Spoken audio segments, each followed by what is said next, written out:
CAG की report को दबाना एक तरह का क्रिमिनल ऑफेंस है मेरी नज़र में। तो इस पर सभी सदस्य अपनी भावनाओं को व्यक्त करना चाहते हैं। जितने सदस्य मौजूद हैं सभी की तरफ से रिक्वेस्ट आ रही है, लेकिन आज हम इसकी चर्चा शुरू करते हैं अरविंदर सिंह लवली जी से। धन्यवाद अध्यक्ष जी।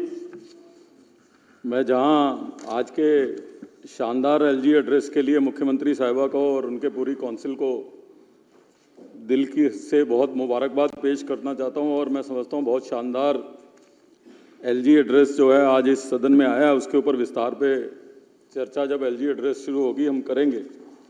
अध्यक्ष जी, मैं आपकी पीड़ा समझ सकता हूं और निश्चित रूप से बहुत दुर्भाग्यपूर्ण है, और इससे बड़ा लोकतंत्र का बाबा साहब के जो ठेकेदार बन रहे हैं, बाबा साहब के सपनों को चकनाचूर करने का कोई काम नहीं हो सकता कि आपको 15 मिनट ये समझाने में लगा है, आपको ये बोलना पड़ रहा है कि सीएजी की रिपोर्ट जो है हम रख रहे हैं जैसे हम बहुत बड़ा काम कर रहे हैं।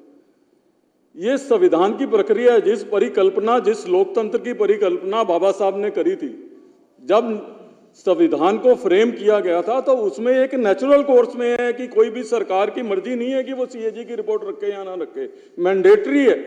ये विधानसभा बनी इसलिए, और इस विधानसभा का अपमान हो जिस सदन के अंदर हिंदुस्तान की पार्लियामेंट चली हो, उस पार्लियामेंट वाले सदन में दिल्ली की विधानसभा चल रही है। हम लोग सब जो है सौभाग्यशाली हैं, और उस विधानसभा में आप 2017 में कह रहे हो, लेकिन आप उसका इस बात पे समझिए कि 2015 में इनकी सरकार बनी, यानी कि इनकी सरकार बनने के बाद इन्होंने सुनिश्चित किया कि एक भी सीएजी रिपोर्ट इनके सरकार के कार्य करने की जो है इस सदन में ना आए। इससे बड़ा दुर्भाग्य, इससे बड़ा जो है लोकतंत्र के लिए शर्मनाक दिन कोई हो नहीं सकता। और आप नारे लगा रहे हो बाबा साहब के, और सपनों की हत्या कर रहे हो बाबा साहब की, और नारे भी लगा रहे हो सबसे सामने। अगर इनकी सीट पे अगर किसी की फोटो नजर आती है तो बाबा साहब अम्बेडकर की जहाँ पे फोटो नजर आती है, और उनकी फोटो देख के जो है उनके विचारों की हत्या करने का काम आप लोग कर रहे हो। ये मुझे दिल से पीड़ा हो रही है कि आज हम इस बात पे ही अपने आप को बहुत बड़ा काम मांग रहे हैं कि हमने सीएजी की रिपोर्ट जो है, भाई आप कैसे रोक सकते हो सीएजी की रिपोर्ट। तो जो पार्टी अन्ना हजारे के आंदोलन से निकली हो, वो अन्ना हजारे का आंदोलन क्या था? वो आंदोलन था भ्रष्टाचार के खिलाफ लड़ाई लड़ने का, और वो भ्रष्टाचार के खिलाफ लड़ाई लड़ने का मूल कारण क्या था? सीएजी की रिपोर्ट। सीएजी की रिपोर्ट के अंदर जो केंद्र सरकार पे उस समय भ्रष्टाचार के आरोप लगे थे, यहाँ दिल्ली सरकार पे जो भ्रष्टाचार के आरोप लगे थे, उन आरोपों की वजह से ही तो आप आंदोलन में बैठे थे। आप सीएजी की रिपोर्ट के बेसिस पे ही तो जो है रामलीला मैदान में बैठे थे। सीएजी के रिपोर्ट के बेस पे ही आपने पूरे देश में आंदोलन मनाया था। सीएजी की रिपोर्ट के बेस पे ही आपने आम आदमी पार्टी बनाई थी। आज आप खुद ही सीएजी की रिपोर्ट नहीं रखना चाहते, आप जन लोकपाल की बात करते थे। जन लोकपाल तो दूर की बात है। मैं समझता हूं कि दिल्ली के ये 11 साल पूरी दिल्ली की लोकतांत्रिक व्यवस्था के सबसे शर्मनाक 11 साल होंगे कि एक चुनी हुई सरकार जो है वो सीएजी की रिपोर्ट रखने से भी जो है प्रेजेंट करेगा। मैं बधाई देना चाहता हूं रेखा गुप्ता जी को और उनकी पूरी काउंसिल ऑफ मिनिस्टर्स को कि आपने, प्रधानमंत्री जी ने जो दिल्ली के लोगों से वायदा किया था, आपने कैबिनेट में आने के बाद जो सबसे पहले जो है आपने जो है सीएजी की रिपोर्ट ले करने का, और जैसा अध्यक्ष जी ने कहा, क्योंकि वॉल्यूम इतना बड़ा है और उसको पढ़ने में समय लगेगा, अब आज फर्स्ट वॉल्यूम आपने टेबल रखा है। ना केवल आपने दिल्ली के लोगों को किया हुआ वायदा निभाया है, मैं समझता हूं कि लोकतांत्रिक मूल्यों को दिल्ली की इस पवित्र विधानसभा में, इस ऑगस्ट हाउस में आपने पुनः स्थापित करने का काम किया। उसके लिए आपकी जितनी बधाई आपको दी जाए उतनी कम। सीएजी की रिपोर्ट आएगी, इसको हम पढ़ेंगे। अध्यक्ष जी, मैं आपसे ये कहना चाहूंगा कि नॉर्मल हालात में सीएजी की रिपोर्ट जो है वो पीएसी के मेंबर्स देखते हैं, लेकिन ये नॉर्मल हालात नहीं है। 10 सालों से सीएजी की रिपोर्ट इस सदन में नहीं आई है। 10 सालों का हिसाब किताब लेने की बात है, तो नॉर्मल पीएसी को बहुत समय लग जाएगा। और मैं समझता हूं कि उन 10 सालों की सीएजी रिपोर्ट आके एक विशेष चर्चा जो है इनके 10 साल के कार्यकाल में और उस रिपोर्ट के ऊपर अंदर इस सदन को करना चाहिए, ताकि जो है इनका भ्रष्टाचार जो है वो लोगों के सामने आ जाए। नॉर्मल रूटीन में हम सीएजी की रिपोर्ट पीएससी में डिस्कस करते हैं, आगे भी करेंगे, लेकिन क्योंकि ये एक्स्ट्रा ऑर्डिनरी हालात है तो हमको जो है इनको एक्सपोज करने की जो है आवश्यकता है।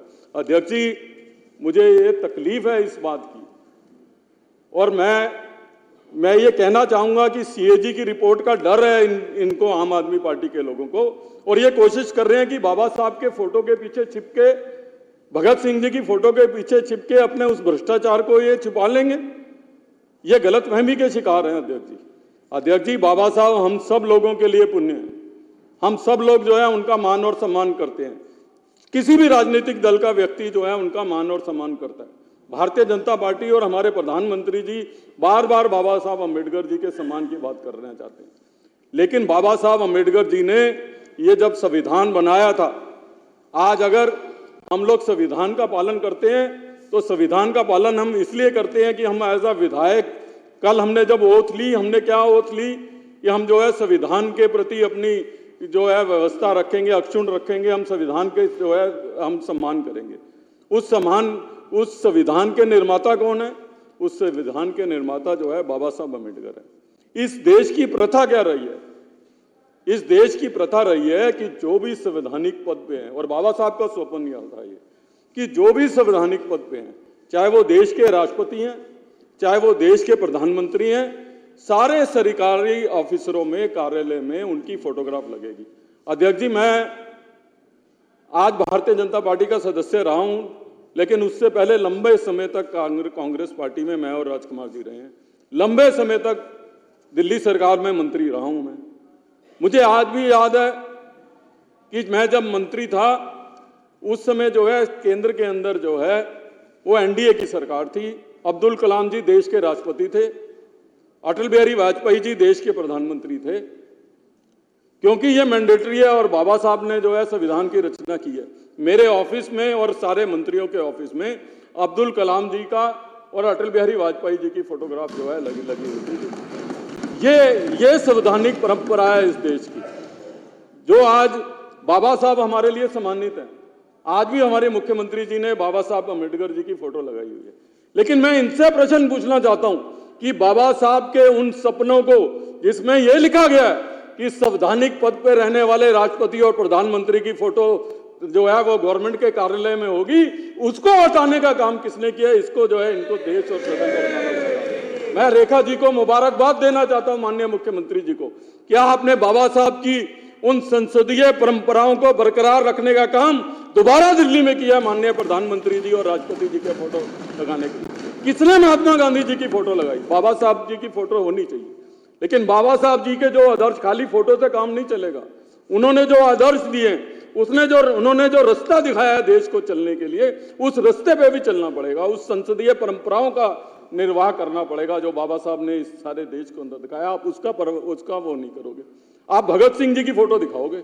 भगत सिंह जी ने क्या कहा है कि शराब घोटाले करके जेल जाओ। भगत सिंह जी ने यह बताया है कि आप जो है स्कूलों में घोटाले करो, आप हेल्थ में घोटाले करो। सीएजी की रिपोर्ट्स आएंगी, अभी दूध का दूध पानी का पानी जो है वो निश्चित रूप से होगा, ये कहा था भगत सिंह जी ने। आप भगत सिंह जी की फोटो की बात कर रहे हो। और भगत सिंह जी के प्रदेश का आपने क्या हाल किया है? आपका मुख्यमंत्री वहां पे है, वो एक ऐसे व्यक्ति को ऐसे डिपार्टमेंट का मंत्री बना देता है जो डिपार्टमेंट एग्जिस्ट ही नहीं करता। ये भगत सिंह जी के सपने थे कि 2 साल तक आपको यही नहीं पता लगा कि ये डिपार्टमेंट ही नहीं है, वो सचिवालय नहीं जाता, वो मीटिंग नहीं अटेंड करता, ना मुख्यमंत्री को पता लगता है ना मंत्री को पता लगता है। ये भगत सिंह जी के सपन आप जो है आप पूरे कर रहे हो।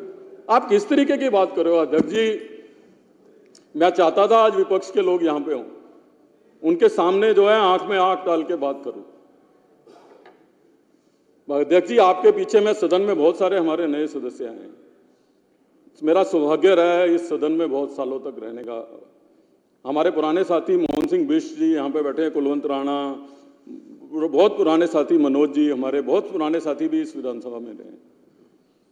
आप लोगों के साथ भी 3 टर्म में रहे, लेकिन आप लोगों का दुर्भाग्य रहा कि आप ऐसे समय में एमएलए बने जब लोकतांत्रिक मूल्य इस सदन के खत्म हो गए थे।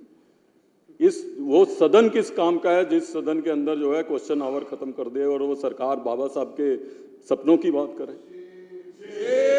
वो सदन किस काम का है, ये सदन किस लिए होता है, इस सदन के सदस्यों को हम विधायक क्यों कहते हैं। इस सदन का मूल काम विधायी कार्यों में भारी लेना। यह सदन केवल सरकारी बिजनेस के लिए नहीं है कि सरकार कोई बिल लेके आए, सरकार बजट लेके आए, हम पास कर दें और हमारी ड्यूटी खत्म। हमारी क्या सोच इस समाज के प्रति है। बाबा साहब ने हमको ये अधिकार दिए। हम फ्राइडे का डे प्राइवेट मेंबर डे इसलिए रखते हैं कि हमारी जो सोच है, और मैं खुद एज ए एमएलए मैं ना जाने कितने प्राइवेट मेंबर बिल इस सदन में लेके आया, जिसको बाद में सरकार ने सरकारी तंत्र बना के उसको ऑफिशियल बिल्स बनाए। ये बाबा साहब की बात करेंगे, ये बताएंगे कि प्राइवेट मेंबर डे खत्म करने का जो है पाप किसने जो है दिल्ली के इस सदन में किया। अध्यक्ष जी, आप पुराने मेंबर हैं, मैं आपकी अध्यक्षता में मुझे बड़ी उम्मीद है कि आप सदस्यों के सारे उन अधिकारों को दोबारा से दिल्ली के अंदर पुनर्स्थापित करके बाबा साहब के सपनों को साकार करने का काम करोगे, ना केवल नकली बाबा साहब की फोटो दिखा के बाबा साहब की फोटो के पीछे अपने भ्रष्टाचार के आरोपों को छुपाने वाले लोगों को जो है आप एक्सपोज करोगे। अध्यक्ष जी, मैं ये कह रहा था, आज अगर आतिशी जी और उनके सब मेंबर यहाँ पे होते तो मैं उनको ये बताता कि ये जब हम इस सदन में बैठे हैं, हमारे सदन के पीछे जो है विट्ठल भाई पटेल जी की फोटो लगी हुई है। विट्ठल भाई पटेल जी इस देश के महानतम स्पीकर रहे हैं। यहाँ पे जब मिनी पार्लियामेंट लगती थी, उससे पहले मैं अपने नए मेंबर्स हैं उनको बताना चाहता हूँ, उससे पहले रवाज था कि जैसे आज गवर्नर साहब आए, ऐसे वाइस रॉय जो है इस सदन को संबोधित करने के लिए आता था।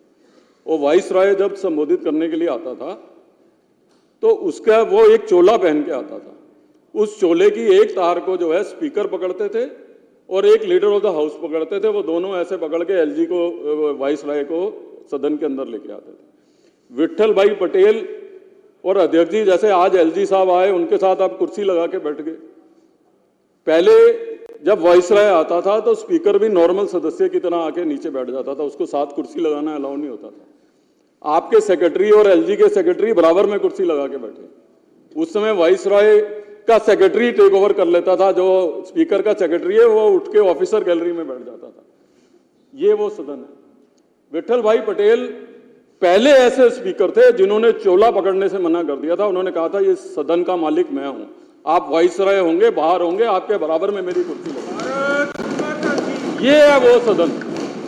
इसलिए इनको समझाता था कि इस सदन के साथ खाली बाबा साहब की फोटो तो वहां देख ही सकते हो आप। शहीद भगत सिंह जी की फोटो आप देखो, बहुत अच्छी बात है। विट्ठल भाई पटेल जी की भी फोटो देखो। इस सदन की लोकतांत्रिक मूल्यों का ध्यान करो, और जो अरविंद केजरीवाल का चोला पकड़ के चल रहे हो ना, इस चोला को छोड़ के संविधान की जो है मर्यादा का ध्यान रखो। ये मैं इनको कहना चाहता हूं। इसलिए मैंने विट्ठल भाई पटेल की कहानी सुनाई, इसलिए मैंने इनको इस बात की चर्चा में इनकी आंख में आंख डाल के करना चाहता था कि इन 10 सालों के अंदर आपने जिस तरीके से एडमिनिस्ट्रेटिव स्ट्रक्चर को खत्म करने का काम किया है। मुझे सौभाग्य मिला मुख्यमंत्री जी के साथ और परवेश जी के साथ जो है कुछ समय बिताने का, कुछ अधिकारियों के साथ। मुझे मुख्यमंत्री जी ने कहा आप चुप हो। मैं दिल से दुखी था कल, और मैं सलाम करना चाहता हूं आपको कि आप लोगों की जो अप्रोच दिल्ली के लोगों की पीड़ा के लिए है।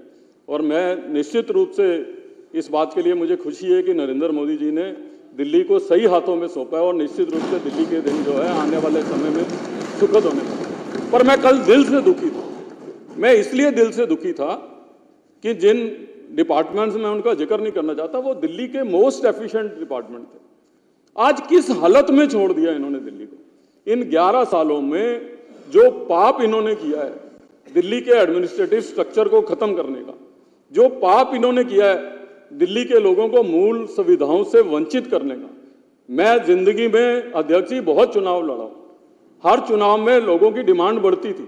लोग कहते थे अस्पताल खोल दो, मेट्रो खोल दो, ये खोल दो, वो खोल दो। ये मेरे राजनीतिक जीवन में जो 10-12 चुनाव आदमी लड़ा हुआ है, चाहे लोकसभा के हो, विधानसभा के हो, मेरे राजनीतिक जीवन के अंदर ये पहला चुनाव था कि लोग कह रहे थे भाई हमारे गली की एक सीवर और सड़क बनवा दे, वही बहुत मेहरबानी है, हमें कुछ नहीं चाहिए। इस लेवल के ऊपर जो है देश की राजधानी को जिन लोगों ने लेके आया है, ना इनको बाबा साहब माफ करने वाले हैं, ना इनको भगत सिंह जी माफ करने वाले हैं, ना इनको महात्मा गांधी राष्ट्रपिता माफ करने वाले हैं, जिनकी फोटोग्राफ इन्होंने सरकारी दफ्तरों से हटाने का काम किया। अध्यक्ष जी आपका बहुत बहुत धन्यवाद। कि आपने लोकतांत्रिक मूल्यों को फिर से बरकरार करने के लिए कहा है। एलजी एड्रेस पे मेरे पास बहुत कुछ है कहने के लिए, इनको याद कराने के लिए, लेकिन निश्चित रूप से आपने सीएजी रिपोर्ट को टेबल करके दोबारा से जो है पर लोकतांत्रिक परंपराओं को बरकरार करने का जो है काम किया है। उसके लिए मैं आपको बहुत बहुत बधाई और बहुत बहुत धन्यवाद।